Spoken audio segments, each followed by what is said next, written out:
All right. 5, 4, 3, 2, 1. Hello everyone, this is Jacob Hobio, the producer of The Apex. In this episode, Jan and RJ interview Air Force veteran and president of Walsh University, Dr. Tim Collins. Dr. Collins spent the past 14 years at Johns Hopkins University Applied Physics Laboratory, the nation's oldest and largest university-affiliated research center based in Maryland. Collins also spent 23 years in the U.S. Air Force, including 8 years as a senior officer responsible for operations in the United States and Asia. The apex of this episode includes attack on Khobar Towers in 1996. Dr. Collins earned a Purple Heart after being wounded at Khobar Towers. The bomb wounded hundreds of troops and claimed the lives of 19 service members. The conversation came to an end with Dr. Collins offering advice to emerging leaders that are actively trying to lead in a crisis, as well as how he manages stressful situations. If you want to support us, there are 3 ways to do so.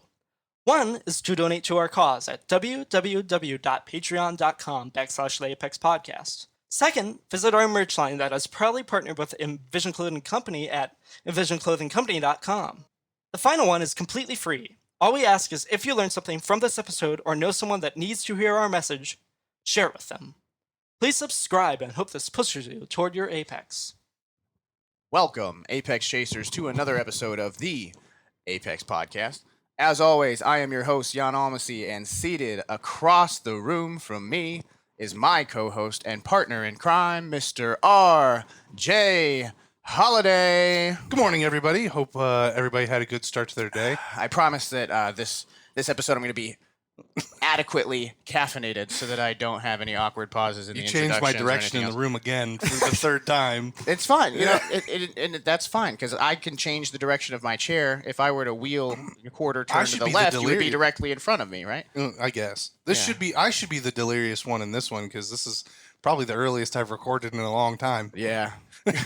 What, 9:20 a.m.? What is it now? It's almost 9:30, RJ. We usually record at night. You guys are the ones that like to work at 3 o'clock in the morning, texting me about, hey, do you know this is in the morning when I went to bed at 10?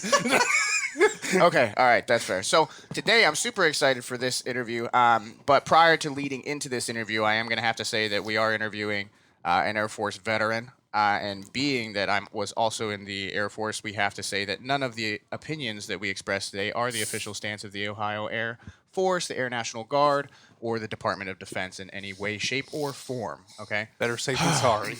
Now that that's out of the way, we'll kind of get on with our day. So today we're going to be interviewing a guest that outside of the amazing professional impact that he's going to be having inside of our local area here in Canton, Ohio, I really want to focus in on a situation that happened prior to coming to Canton.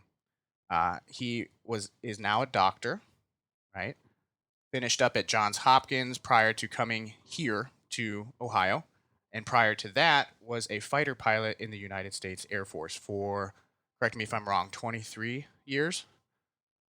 Perfect. And with that background, I would love to proudly introduce our guest today, Dr. Tim Collins. Go Air Force, swords up! Ooh, All yeah. you Walsh grad students, faculty, staff, Cav Nation is listening in today, so let's make this happen, you guys. Good. I really appreciated the fact that when I stood up and asked a question at that cybersecurity conference, I was surrounded by Army and Navy guys. There was one guy in the back going, "Woo, Air Force!"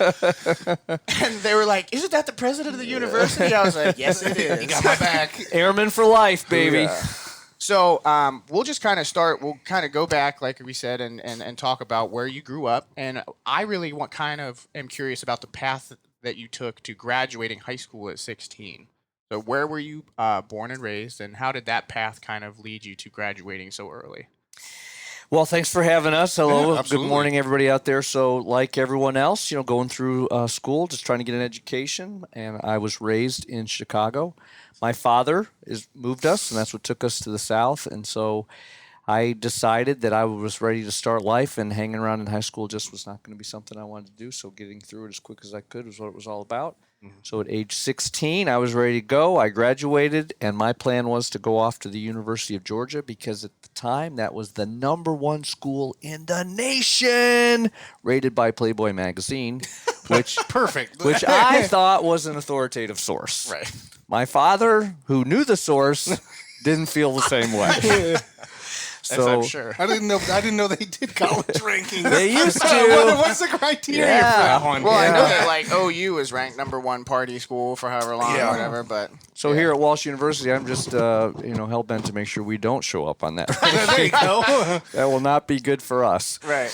So off to Georgia Military College, and then from there is where I uncovered that I thought my purpose was to serve and to give back. I think citizenship carries with it obligations and responsibilities, not just privileges and freedoms. Amen. So an opportunity to serve is what I thought would be what I wanted to do, and flying airplanes looked like it was a lot more fun than walking on the ground or sitting out on a boat for 6 months. We need those guys to do it. I'm happy that they love to do that, but that was not what I wanted to do.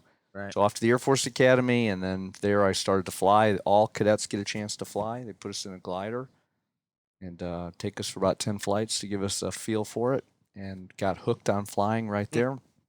I think when people talk about, hey, go find your passion, I think it's a little silly that we don't really just look at something and say, oh, I think I'll be passionate about that.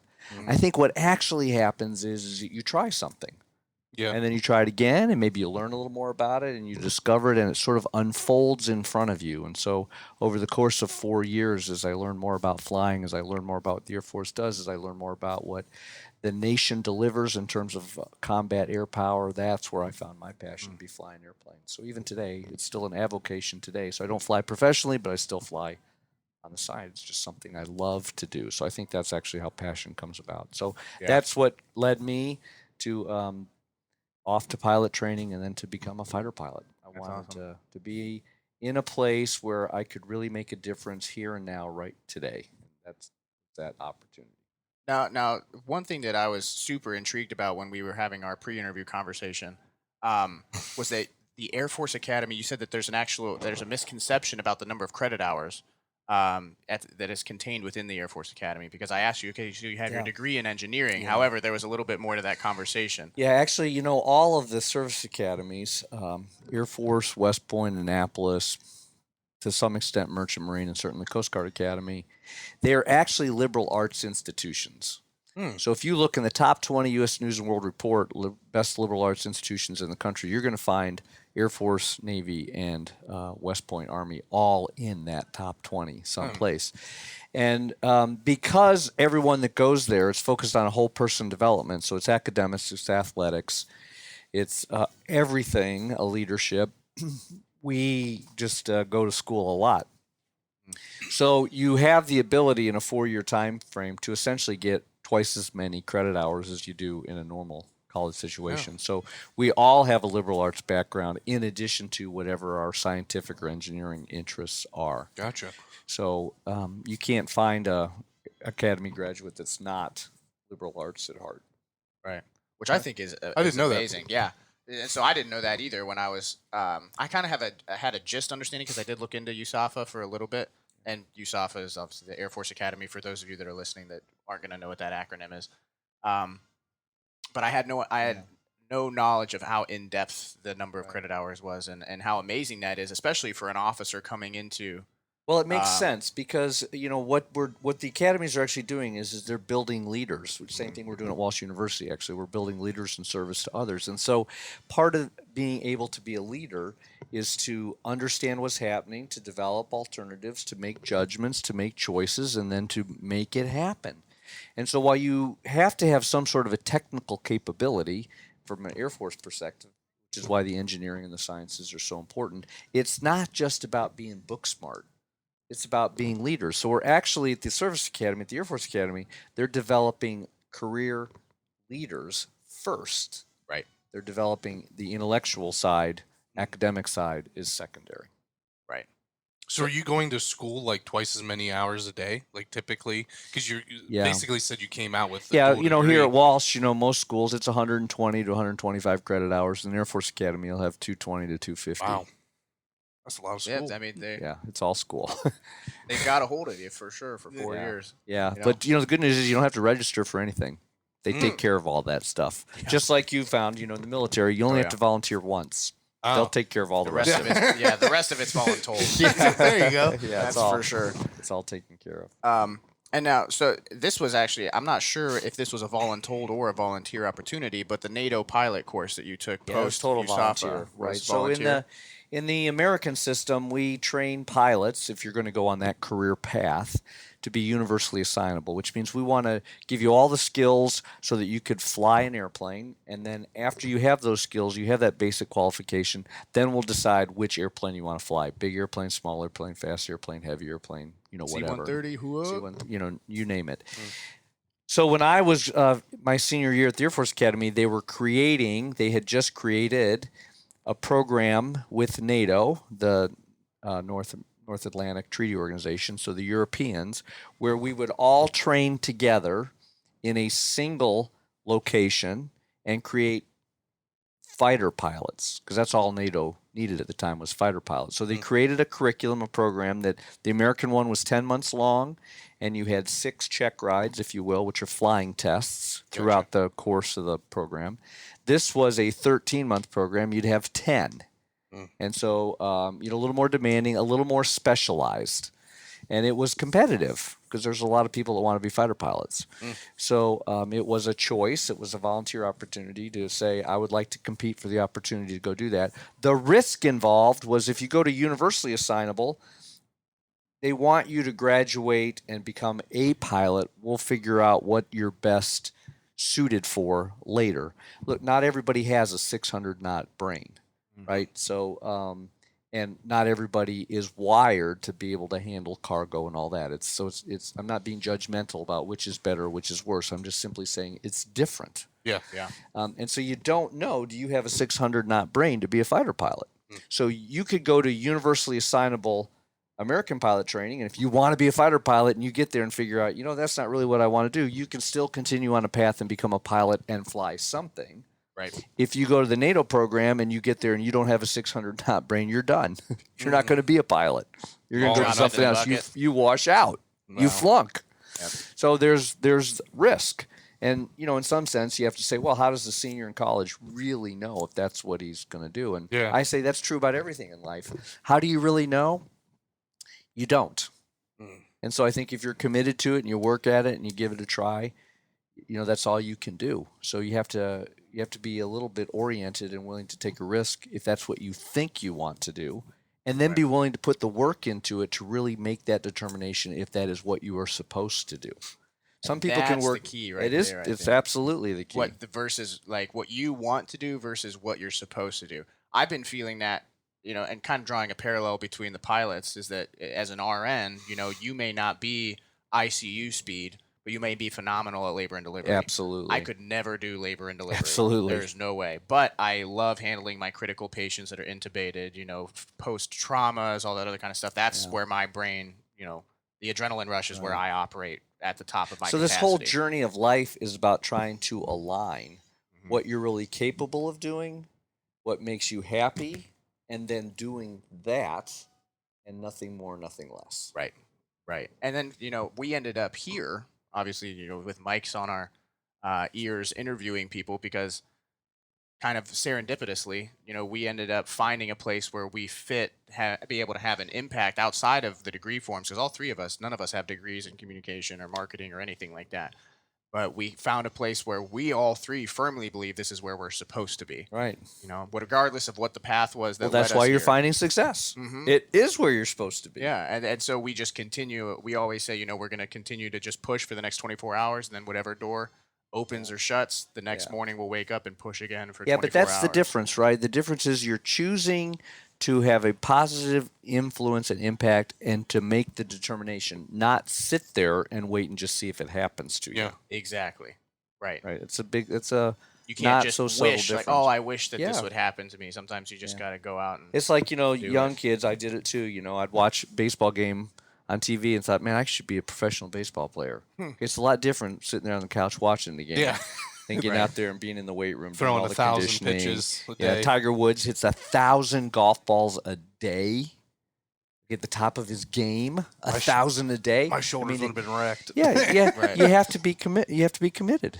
Yeah. And, I think the level of success, however you want to measure it, there's lots of ways to measure it. I think at Walsh University, I think in the Air Force, I think we found what's more important is to be successful at doing something. That's super important, but at the end of the day, it's only because you're successful at being somebody. But you have to be committed to it. Yeah, right. And if you're not committed, then I don't think you should expect, at scale to find true happiness, to find true success, to find riches, whatever you want. Very few people. Now it happens, right? You hit the lottery, you don't have to do anything, and life is great. But that's really the rare exception. That's not really the way this far works. and few between. Yeah, it doesn't really happen statistical that probability. way. And even those people, look at all the athletes that have made millions and millions of dollars and they die broke. Right. Or they're wildly Their life is unhappy. upside down, wildly unhappy. I'm pretty sure I read a statistic like 80% of people who win like the big $1 million lotteries and whatnot evaporate through that within like the first like two years or something like that. Yeah. And it leads to some type of either like horrible drug addiction or just like family members and friends just losing connections to all of them in their life, just start spiraling down because I think to a point you have to organically grow to that point, like while you're working towards it, to be able to appreciate and handle certain levels of success rather than it being just dropped on your head. Yeah, I think it just reminds all of us that if you're putting all your hopes on happiness in the treasures of today, that's fraught with risk. Aristotle wrote that man's glory is to find happiness, and I think I challenge people often to just reflect. All of our podcast listeners out there, think about what makes you happy. And I'll bet it has something to do with something that you've done for someone. That's probably where you find real happiness, not all this other stuff. Right. So obviously your level of commitment was high because you made it through the NATO program, right? Did you know? Did you kind of know before you went that you'd be able to handle it? Yeah. Because that's a big jump. Well, I mean, I certainly don't lack confidence. No, absolutely not. And, the military reinforces that, gives you a lot of confidence. They put things in front of you that you start with, there's no way I'm going to get this done. And then you get to the end, you go, holy cow, I got that done. And they reinforce that over and over and over again. And they do that not from you as an individual, but you as a team. Right. So they put a whole bunch of people together and we do things that we just never thought was possible. Pilot training is the same thing. The Air Force Academy is the same thing. College is the same thing. If you just try to go sailing through that on your own, it's really hard. Yeah. That's why you have study buddies and you find other people that shared interests and you work together. So there was never a doubt in my mind that I was going to make it. It's what I wanted to do. I was going to make it happen. Nice. So what was your first assignment? My first assignment, I went off to pilot training. I will say this for our listeners that, I had dated my girlfriend at the time. We were in our 6th year of dating. So we dated for 2 years before I went to the academy. And all the service academies, you cannot be married nor ever have been married. So she remained in Georgia. She finished her last 2 years, got her degree, and went to work for a big bank in Atlanta and wrote me a letter every single day of my 4 years at the Air Force Academy. She numbered them. I never went a single day in 4 years without mail. So we were engaged. I'm going to do this pilot training thing. I actually get selected, so I call her up on the phone. This is back in the day you had to call. She's in Georgia. I'm in Colorado. I said, hey, I've been selected for this program, super intense program, 13 months. I think I should just go off. Let me get this pilot training thing done, totally focus, make it happen, and we'll get married after that, and then off we go to the Air Force. Dead silence on the phone. She listens to all this. She says, well, Tim, congratulations. So happy for you. Sounds like a good plan. I just have one question. Who is it you're going to marry? Oh, I guess she's not going to wait.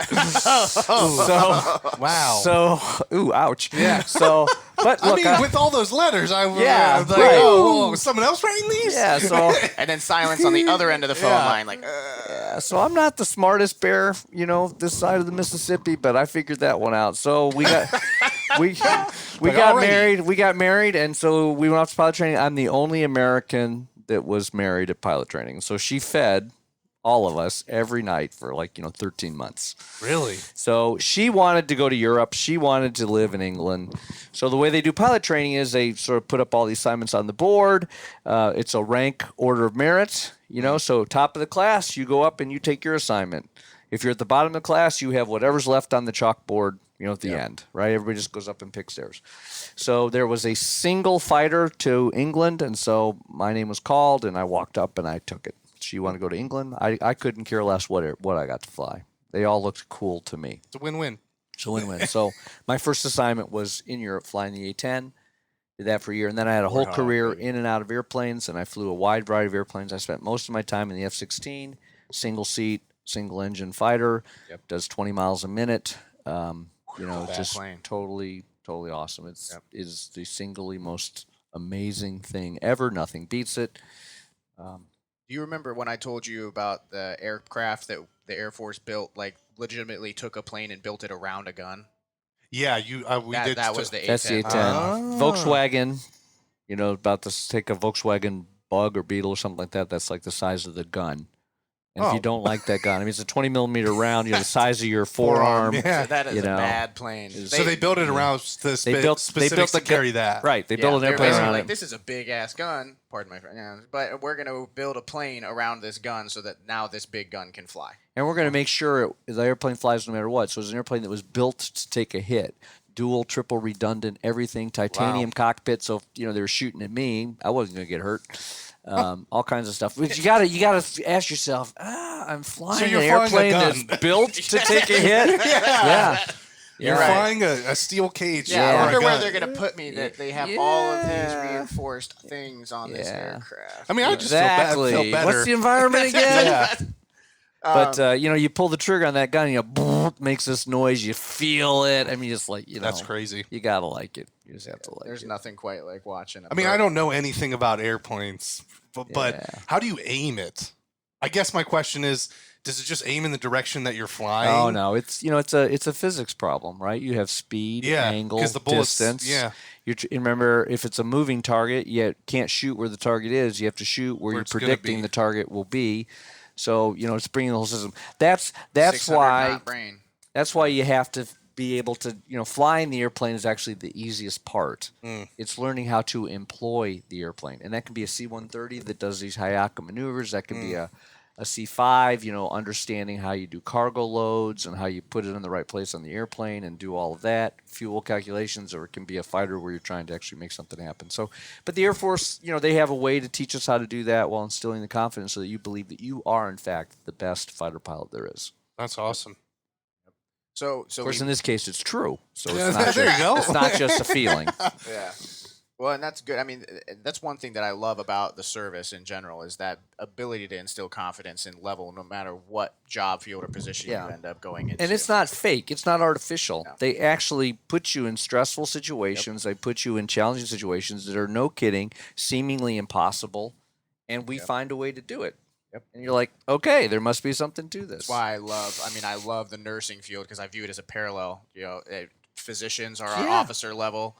Nurses are the NCO Corps, our unregistered or unlicensed staff are the junior enlisted tier. And it's just, the officers give us orders and the NCOs go out and get it done. Right, everybody's got their role to play. It's a different role. There are things a physician can do the nursing can't, and there's things the nurses can do the physicians can't. And it's how this all comes together so that you send people home. You make them well again. Right. It's amazing. So we, advanced beyond London, and you ended up projecting throughout your career and traveled. But you ended up in 96, we ended up in Saudi Arabia. Right, in 1996. Right. So at the time, we'd gone through the phase, which just happened the other day, in fact, when Saddam Hussein had invaded Kuwait, and then we kicked him out. And when we kicked him out, he decided that he would start, putting artillery shells on his own people in southern Iraq. And the United Nations said, that's not really cool. We don't think you should be doing that. Stop. And he said, pound sand. And the United Nations said, I don't think so.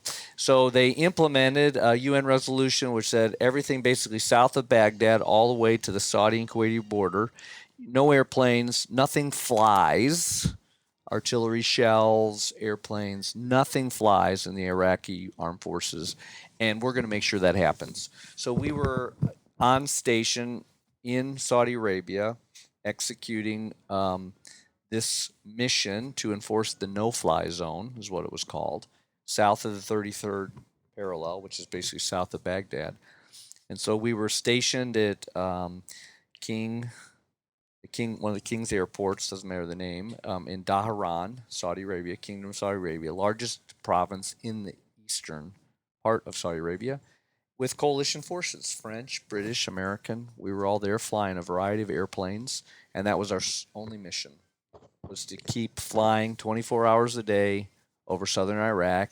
And if he turned on a radar, if he fired an artillery shell, if he launched an airplane, our job was just simply to take it out. Put it down. Right. So you'll take off, but our job is to make sure you don't land. So that's what we did. Now, for the most part, he would every once in a while, challenge us on that, and we would, do what we were there to do, and then he wouldn't challenge us anymore. Right. So we created a very quiet space, a safe haven for the people of southern Iraq, rather than getting killed by their own government. Right. Yeah, and so when we were in that space, providing that safe zone, it comes with risks.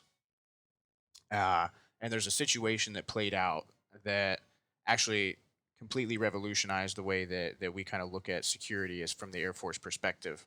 And I remember learning about it in boot every single time we ever took a DEF CON class or anything like that. They brought up the situations that we're going to discuss, and all of these different threat levels and stuff like that were all based on kind of one of these situations that you happen to be involved in. And so in June of 1996, in America, we didn't have the word terrorist, and terrorism was not really in our vocabulary.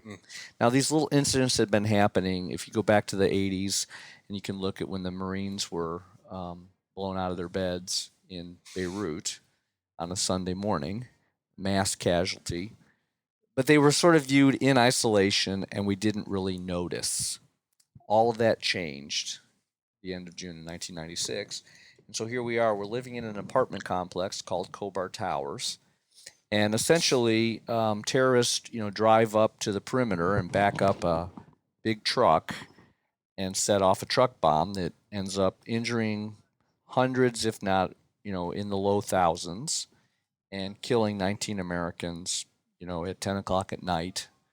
On a down day, in fact, we were flying 24/7, but once a month we'd take a day off to give everybody a chance to kind of catch their breath. And so this particular day was a down day, and people were playing pool and shooting baskets and doing all that kind of stuff, living in an apartment complex when this bomb went off.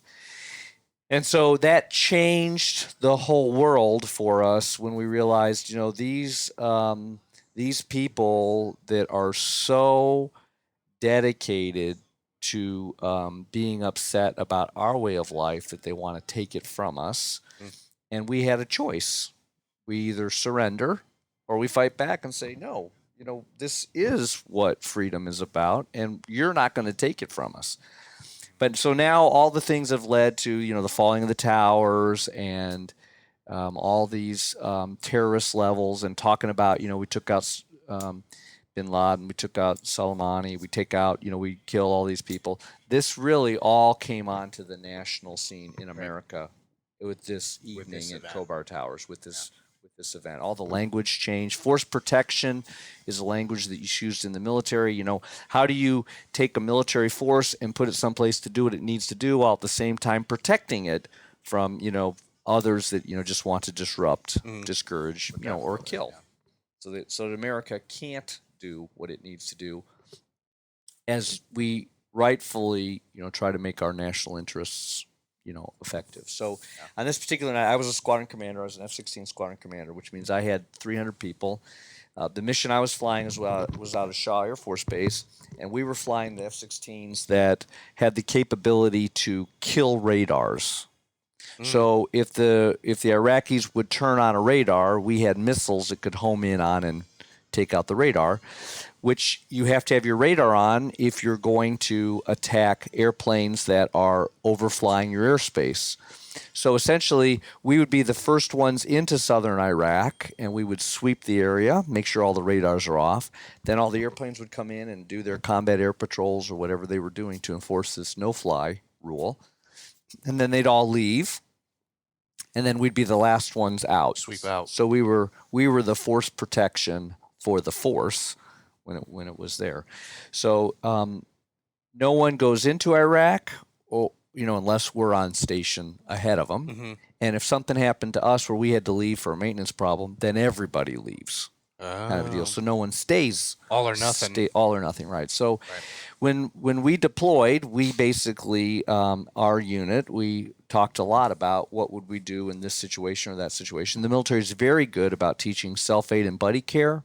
So if something happens, at mass scale, we sort of know how to take care of each other because there's not enough doctors around in a situation like that. In Army units, in Navy units, they have Marine Corpsmen that are with them all. Yeah.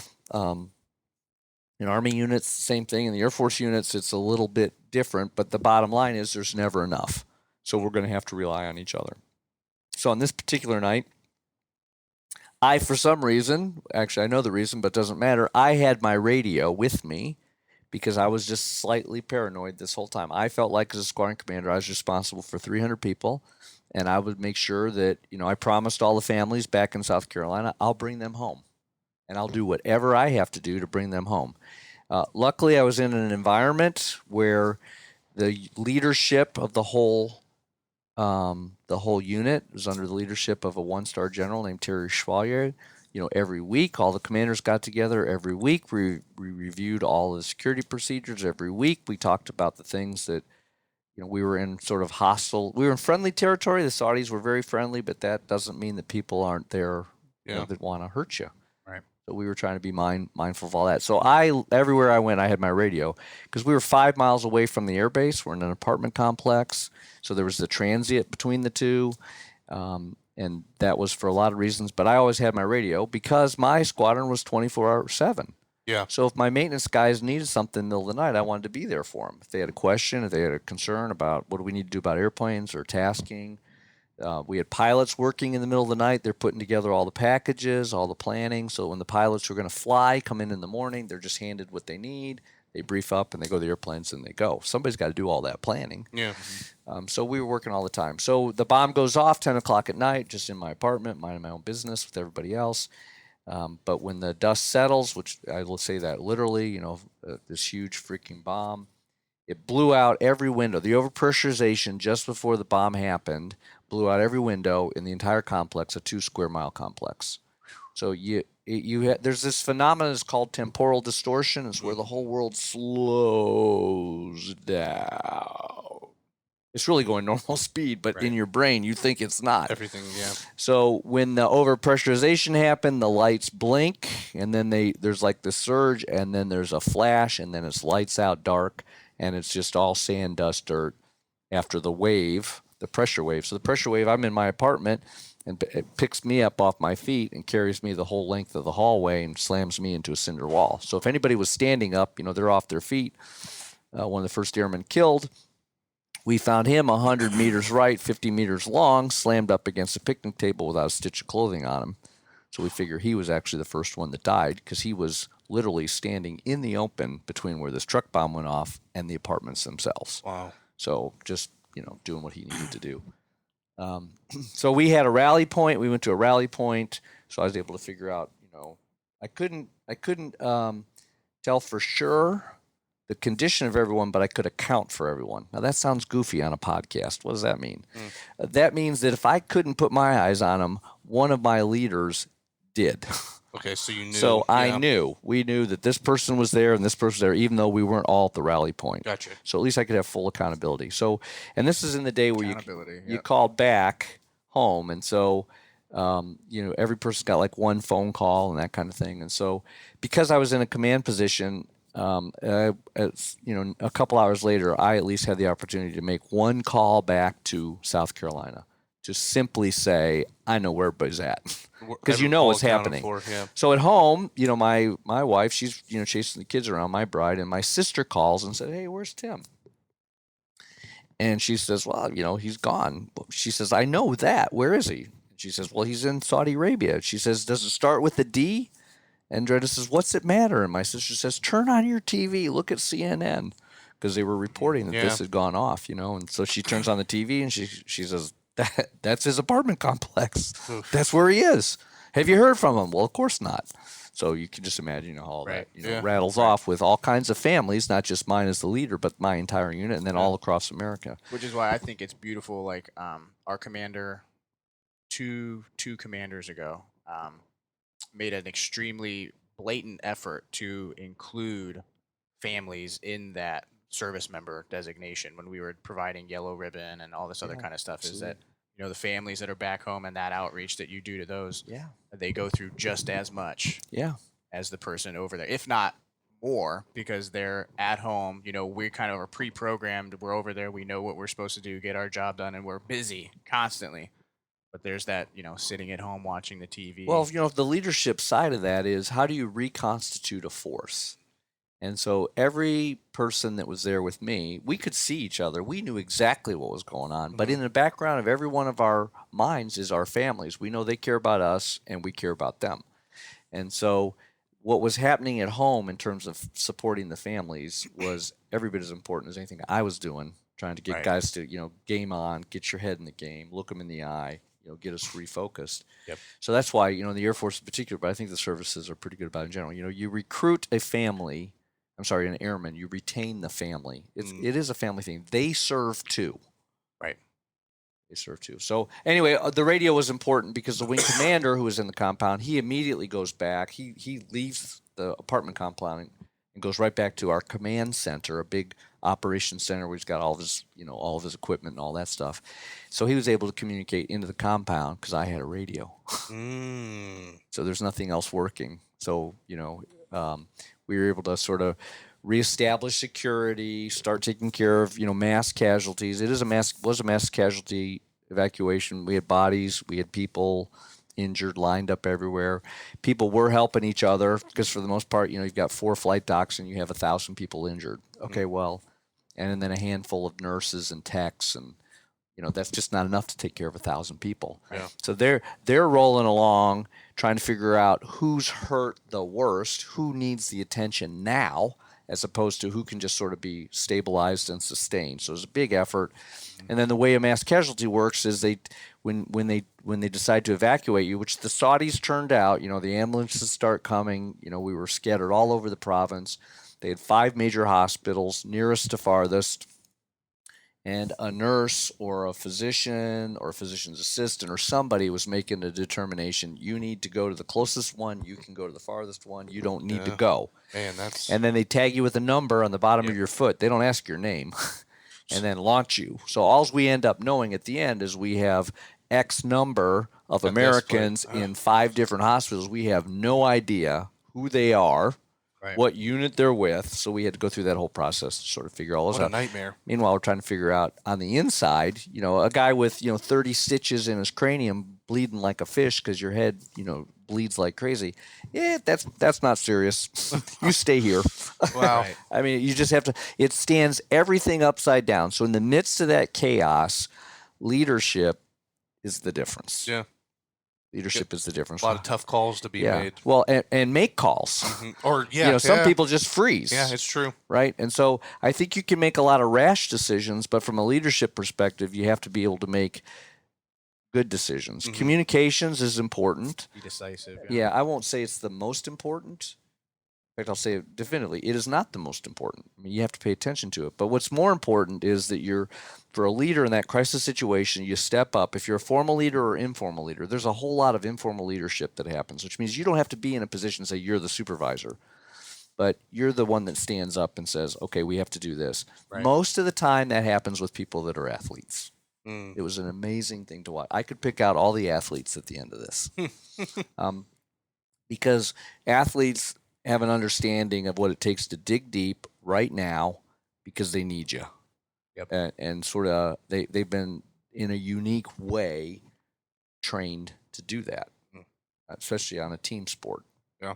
But anyway, so the leadership thing, to step back, constantly reassess, reevaluate, take risk, and give direction. Make decisions, make choices. Tell people what to do. They don't intuitively know.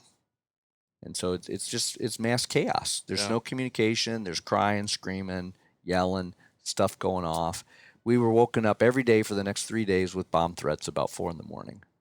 So, if you're an 18-year-old fresh out of high school and this is your first time overseas, that could, and you just, by the way, just watch 19 of your buddies die, Yeah. that'll rattle your cage. And we need them focused to do what it is that America has us there to do. So getting them reinforced. That's why this conversation we had earlier about non-commissioned officers and what the role is of the NCOs, who are closest to that, is so important. Without that level of leadership, nothing's going to happen. Yeah. You can't have anybody up here, oh, this is what we need to do. But somebody's got to be actually out there to push the To do noodle. Yeah. Yeah, boots on the ground. Okay. So, I mean, and that's kind of why I was really enjoying that followership content that I kind of brought up.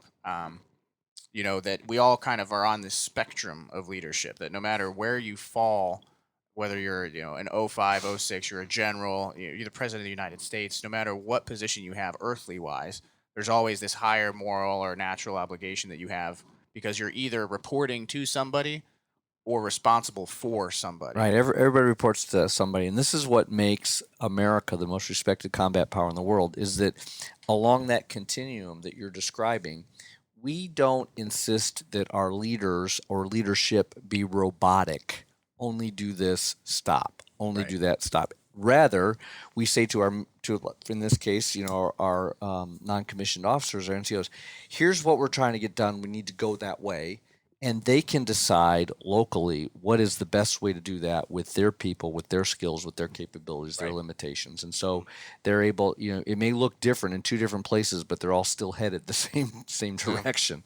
And so that alleviates the need, the responsibility from the very top level to be, so prescriptive all the way down, which from a crisis leadership position, that's important because if you're in the midst of a crisis, the leadership ought not to be focused on the very particulars in the weeds. They should stay focused in what are we trying to get done, what's happening, what's changing, what do we need to change, so that those that are out there making it happen, if you will, can do that. Because if nobody's paying attention to that bigger picture, then that just leads to more crisis. Right. Because you're trying, in this crisis situation, you're trying to do two things simultaneously.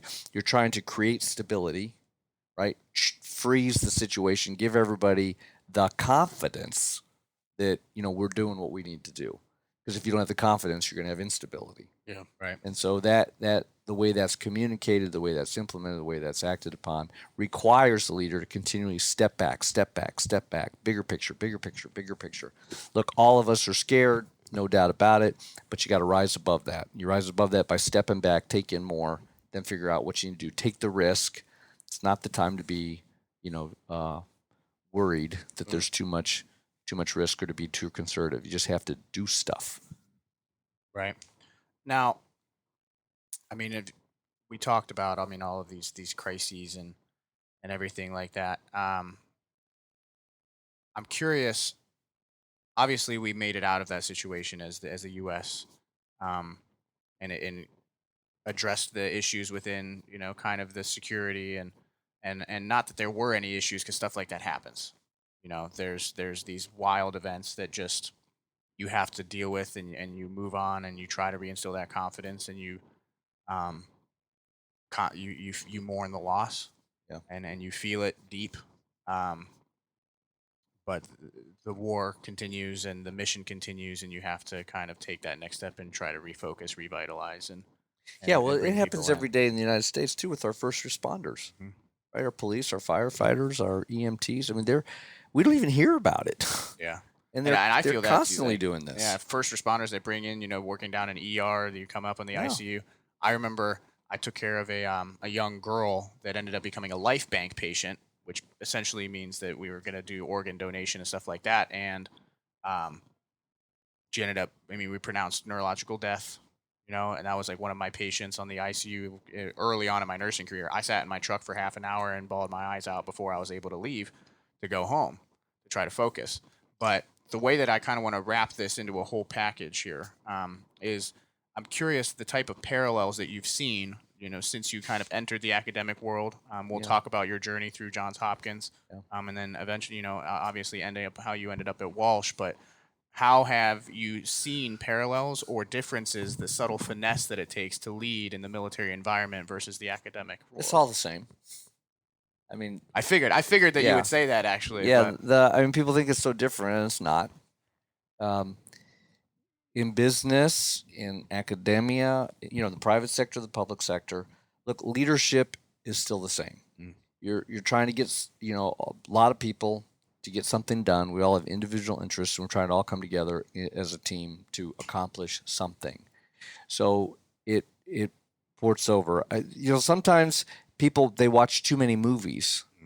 And they think, well, in the military, leadership is bop, bop, bop, bop, bop. Well, okay, look, if they're shooting at you, you're right. That's not the time to form a committee. Amen. Hallelujah. So we're not going to do that. But if they're not shooting at you, we can talk about it. Yeah. Let's try to find the best way to do it. In the military, like with first responders, like anything else, once everyone's had their voice heard and a decision is made, then we go do it. That's where some of the differences are. Right. In corporate world as well as in the academic world. Some people can't move on.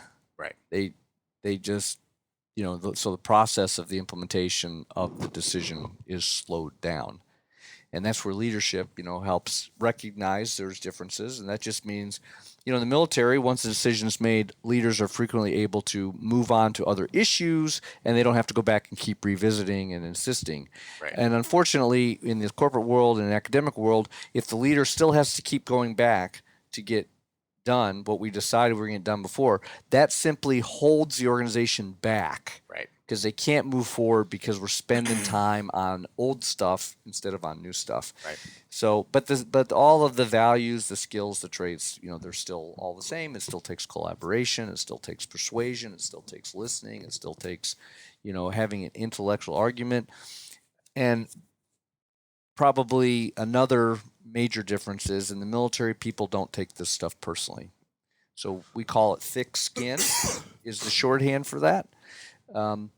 And my experiences have been that on the academic side and in the corporate side and in the government side, frankly, with the civilian force, there's a little bit too much of your personal investiture in it. And you feel like if it didn't go your way, that's somehow personally take personal connected. And so if you do that, it's hard to move on. So I recognize all that. So my time at Hopkins, I know we're getting short here on time, but my time at Hopkins was about making sure that our first responders and our military people had the best equipment that they could have. So I was very focused on technology development there, and then I was doing graduate education there in the Whiting School of Engineering.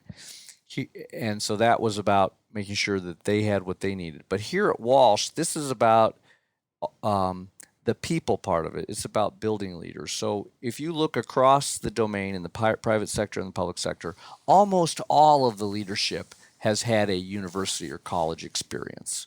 That's the way it is in America. It's very difficult to achieve, senior leadership, CEO kind of levels generally without a university or college experience. And that's because we recognize the value, the gift of education and how that completely transforms lives and gives you the foundation so you can do anything you want to do. And so, and they do.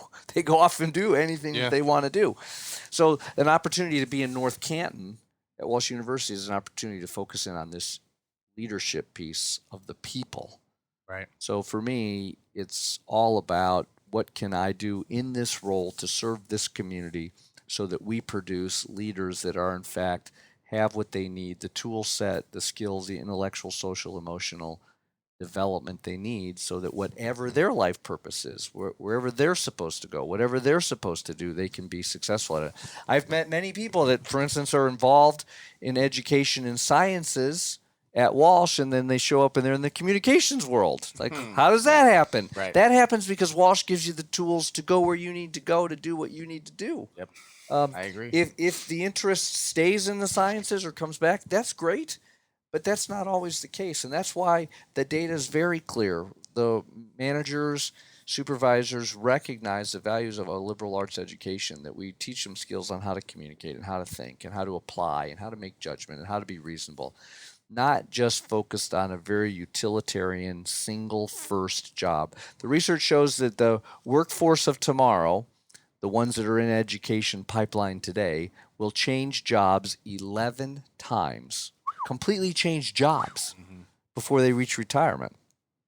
So the idea that you're going to graduate, you're going to become an accountant, you're going to stay at that firm the rest of your life until you get your retirement watch, that's just not going to be the norm anymore. Right. So they have to be flexible and prepared to make those changes. Yeah. So the thought process that every college senior goes through, and what am I going to do next? Where am I supposed to go? What am I supposed to do? They're going to do that 10 times, 12 times at least. So every time they'll get better and better. But it's no different than what I had to do. Look, I retired from Hopkins, but I'm sitting at Hopkins in June. Great job. I love my job. I love the university. It's a wonderful university, America's oldest research university. Saying to myself, what am I supposed to do? I don't know anybody in North Canton. Walsh University? What is that? Yeah. Who are those guys? I don't know any people. I mean, I had to sort of go through the exact same thing the seniors were going through in the class of 2019. Well, where am I supposed to go? What am I supposed to do? Who am I supposed to work for? Right. I was doing the same thing. You're like, I know I'm not done yet, but I'm not quite sure where I want to go next. So retiring twice, this is my retirement gig. You know, I'll just there you go. One heck of a retirement gig. So I'll do this for. I've told the board, you know, if the university community will have me, I'll stay 10 years. The 10 years, I'm done. Right. And that's very intentional. There's a lot of good research data that shows for this kind of a position in the university life, 8 to 10 years is the sweet spot. Gotcha. Right. Takes a while to sort of get it all settled, get a good direction, but then staying past that, it actually has a negative effect on the organization. Yeah. So I don't want to have that. It takes a lot of research and a lot of, I guess, being humble to be like, okay, well, my sweet spot here is 8 to 10 years when you know you could go longer if you want to, but for the betterment of the whole, to step out of that position is pretty humbling. The success of the team. Because I think that was the hardest thing for like a lot of my parents, not so much my dad, but my mom's side of the family. She had 4 sisters and a brother, where it was basically like right after high school, all got their jobs. We're all there for 25, 30 years until they either retired or like my mom worked for Hostess in Akron, and then University of Akron ate that place and turned it into a parking lot, but then my mom had to find a new job. But she'd been there for 24 years or whatever. So all of them, it's like, well, oh, you want to do computer programming? Oh, you're sport management. Oh, now you're working in community. Like, what are you doing? Yeah, and I'm making I'm learning a lot every time I switch all of these. I pick something from here. I pick something from there. Right. It shaped me as an individual who is and allows you to have ever increasing impact at the next thing. Yeah, exactly. I mean, that's, you know, I certainly think that, you know, my life's purpose, I'm still trying to find mine as our, you know, new alum are trying to find theirs. But I do think that you're supposed to take what you've learned in the past and apply it to the future. And that word humble is not an insignificant word. I would argue that a sense of humility is foundational to the most successful leaders. They must understand they're there to serve. They have limits too. Being self-aware and knowing what they are so that you can work to improve what you're not so good at. And at the same time recognize that you may be good at something, but that doesn't mean, you know, you're the only one. Yeah, you're absolutely right. So humility, you know, in the Catholic Church and the Catholic view, all the mystics tell us that on the road to sainthood, humility is the most important virtue. And I think that that's a virtue that applies to the secular world and the sacred world. I mean, all 3 of us working here within what we're trying to do, I mean, it's not easy for me to be like, I am not good at what they do, but I rely on them to help me with that, to at least have a better understanding of it, help when I can. Yeah. Right. Thus, I have good ideas that just fall out of my mouth with no thinking. And then they're looking at me like, well, why were you not working? Why were you not in the meeting 6 weeks ago? So it all works cyclically with one another. But it takes a point of, like you said, being humble to the point where you're like, you have to let others know that they need to rely on you. And as a team, the whole engine moves forward better when everybody is on that same. And be humble enough to know this is not about me. Yeah, exactly. It's about what we're doing and all 3 of us together. Yeah. And then now just the community in general. So we'll we always like to offer advice, right? Oh, wait, I have one question. Okay, shoot. Top Gun. Top Gun. What are your thoughts and feelings on Top Gun? So Top. I then asked because I just went to the movies Yeah. and they're doing. I don't know if it's called Top Gun 2. Yeah, I hear there's a remake. So, no, it's a continuation. Oh, continuation. And he's coming back. Yeah. So I would say this about the movie. First, the original movie Top Gun is a very accurate representation of the world. So in that movie, Kelly McGinnis, the intelligence officer. So my last 6 years at Hopkins, I worked side by side with the person that she was modeling. Wow. I'm glad So I asked this Christine question. Fox is her name, and she's a former acting deputy secretary of defense. That's awesome. Assistant deputy secretary of defense, and she's at Hopkins now. All the Air Force has one. They're called Fighter Weapons School, and it's sort of the PhD level in the fighter world. Okay. So it's selected to go there, just like you do a PhD program. It's focused academics and flying skills, and it's a leadership course, and they're taught at that high level to then go back out into the fleet, if you're the Navy Top Gun, or out into the Air Force side, and teach others. So it's a teach the teacher kind of program. And it's not for everyone. I think it's one of those things you have to decide, is that what you want to do or not? It's a career path. It's a choice like everything else. And so, you cannot not have a tremendous amount of respect for the people that have earned that credential. Gotcha. Well, when the next one comes out, if you see it, we'll have you back in. I'll pick your brain on it. Yeah. Well, the first one, Iceman, Maverick. Yeah, there That's you go. what that is. Nobody knows anybody's first name. Everything is voice recognition. We would just say things on the radio. We wouldn't need call signs because as soon as your voice came out, we all knew who it was. So it's very real. Awesome. You're really tight knit with those individuals. Yeah. You All have right, to sorry, be, right? I just had to interject on that No, one. it's awesome. Oh, you're good. You're I heard good. him bring up movies, and I was like, Top Gun. Yeah. It's a good one. Oh man. But so we always like to offer Yeah. pieces of advice, right? So we have a list of like 7 questions. I'm only gonna ask 2 because Okay. I always try to distill down what I really feel is gonna All right, be go. based off our story. So this first one, when you feel uncomfortable or overwhelmed, what are some steps that you take to try to refocus yourself? Yeah, I step back and ask myself, what is my purpose? And I just recage what I'm trying to get done, and then I get right back into the game. And if I'm not feeling uncomfortable a lot, that's my first sign that I'm not doing what I'm supposed to do. Right. Leadership at my level, certainly now where I've been prepared my whole life, is about being in the gray. If it's a black and a white, I'm in the wrong place. If it's an easy choice, someone else should have already made it. Very true. Right. So for me, being uncomfortable is a state of being. Right. So I expect that. If I'm not uncomfortable, then I'm doing something wrong. Not the organization, me.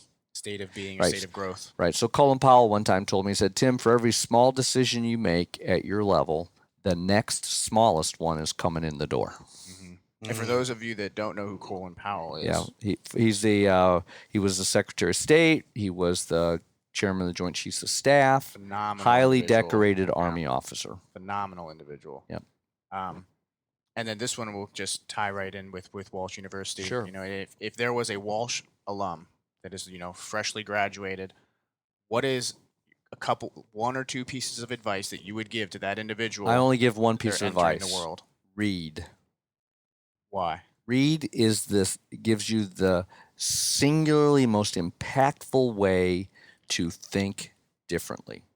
So I tell the students, I tell the alum, set right now yourself on a reading program. Read one book every month as your minimum. If you can get beyond that, that'd be great. At the end of 10 years, you're 120 books smarter than you would have been. Right. And when you think about the ability to generate ideas, the ability to deal with the unknown, the ability to react in ways that you aren't prepared for, reading gives you that capacity to think creatively so that you can overcome the challenge in front of you. So if you're not reading, you're simply falling behind, and you're no better than those that can't. Oh, are you hearing Do this? audiobooks count? No. Damn. Those are supplemental. Okay, fair enough. I I might And be the reason for that is, narcoleptic. look, here's the problem with audiobooks. It's the same thing that happens when we're just talking on the phone. Have you ever been driving down the road? You're on the expressway. You have a 20-minute conversation, a 30-minute conversation on the phone. You hang up the phone and go, where the hell am I? Yes, I've done that. That's what happens with audiobooks. You're actually not absorbing anything that will be of value in terms of developing the intellectual, the mental capacity to think differently. It's just static. That's why you have to read. And I'd encourage you to put a pencil in your hand. Take notes. And scribble in the margins, underline. Yep. But it's physically, the research shows that if you're actively physically engaged in learning, you retain more. Yeah. That's why a book in your hand or a Kindle in your hand where you're reading it, you're highlighting, you're doing all that, you actually will learn more. And it should be a wide variety of books. It shouldn't just be about, your Same stuff Your every same time. stuff. So I typically am reading 2 books simultaneously. I have a stack that I'm always moving through. Kind of a serious one and a less serious one. Sometimes it's professionally oriented. Sometimes it's not. Fiction, nonfiction, biography, autobiography. Mix it up. And it's this secret formula that somehow it's all come together. It's like we were out camping and kid, if you ever did this, and you open up a can of soup and you throw that in, and you throw a hot dog in, and you throw macaroni and you stir it all together, and it's like hot and it's cold out, and you taste that, and it's like the best meal ever. And you don't even know what the recipe is, just a whole bunch of junk in the middle. That's what reading is. So read is the singular piece of advice I give to any fresh out. Love that. Love everything. When we started this whole journey, that's all I did was read. Because obviously I didn't know anything about starting a business as a nursing clinical psych, right? I had no idea what any of this was, communications, podcasting, anything. And so some of my favorite, I read book after book after book just to retain all that information. But Good job. Keep going. any last So you words should from probably be you, at 2 RJ? or 3 books a month, not 1. Right now, I've been averaging about 1 or 2. Good. I just am reading right now. My latest read is Jocko Willick's Field Manual for Leadership. So that one's about 2/3 of the way through being. All right, here's your highlighted. next book. Go read The Infinite Game. This is by Simon Sinek, right? And so he makes this assertion that leaders who are in a finite game are just trying to win and lose. If you're really in this for the long haul, for the infinite game, it's about, are you ahead or behind? Right. It'll completely change your frame of reference. Roger that. That's your next book. I will read it and then we'll do a book review of it on There the you show. there you go. It's Okay. awesome. I'll make that word right now. What is it? February? Okay, so my goal, and I'll set our timeline by the end of March. We'll have an episode where Focused where on his that's- book? Yep, where that we'll do. In fact, a book you should get review him on to that. come and do a podcast with him. All right. He does TEDx. If you haven't seen the stuff, some of his Mhm. movies are the best, top-rated ones on YouTube. To the Why. Start or with Why Leaders Eat Why Last. Leaders Last. Yeah, Yep. exactly. Those Yep. are, he's a phenomenal individual. Phenomenal. For sure. But, well, Thanks for having me today. Yeah, Thanks thanks for for having having Walsh us. University talk about, here in North Canton, your hometown university. yeah, we love it. I mean, obviously, I have the RJ, he went to Akron, but whatever. Two out of the 3 founders of He's this surrounded by Walsh graduated, guys. graduated from He's obviously Walsh, made but good friends. Yeah, there you go. Yep. Walsh University has a huge piece to thank for this situation in general. Yeah, So, well, 59 years, we'll be celebrating our 60th. We kick it off on August 26th. Awesome. So all of next year, we'll celebrate 60 years here in the community as we reflect on the past and think about what we're going to do for the next 60. And we've got some big ideas.